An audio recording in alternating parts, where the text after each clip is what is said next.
आज आपण यांना पाठिंबा दिलेला आहे, काय सांगाल? ह्यांना मी ऑर्डर महाराष्ट्र संघटनेतर्फे आम्ही शिवाजी इटळकर यांना आम्ही पाठिंबा दिलेला आहे।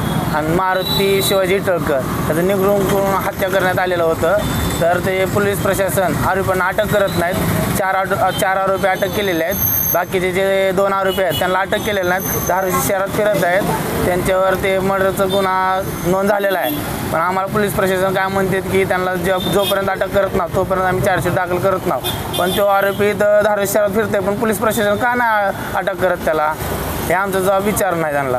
तर शिवाजी इटळकर यांनी 8 दिवसापासून इथं उपोषणाला बसलेले आहेत की आरोपीला अटक करा म्हणून। तर जिल्हाधिकारी कार्यालयातून आणि किंवा पोलीस प्रशासन इथं आलेलंच नाही। पोलीस प्रशासन 1-2दा आलं तर पण ह्यांना उपोषण मागं घ्या म्हणून असं ह्यांच्यावर म्हणजे दबाव टाकत आहेत। तरी आमचा प्रयत्न आहे की वडार समाज बांधवाकडून आम्ही मी वडार महाराष्ट्र संघटनेच्या वतीनं ह्यांना आम्ही पाठिंबा देण्यात आला। आज आपण जिल्हाधिकारी कार्यालयात गेलो, तिथं काय तुम्हाला म्हणजे चर्चा काय झाली? काय चर्चा तिथं झाली की शिवाजी इटळकर यांनी 8 दिवसापासून उपोषणाला बसलेत, तरी यांच्यावर दखल घेतलेली नाही। तर त्यांनी म्हणले की आम्हाला आम्ही बोलूत आणि प्रशासनाकडून आम्ही अटक करण्यात येईल त्यांना वगैरे, पोलीस प्रशासनाला बोलून आम्ही आश्वासन दिलेले आहे। आज 8 दिवस झालं इकडं अधिकारी काय कोण पोलीस प्रशासन आलं तर पण अधिकारी नाही, पोलीस प्रशासन आलं तर पण उपोषण मागे घ्या म्हणून हा बोलण्यात आलं।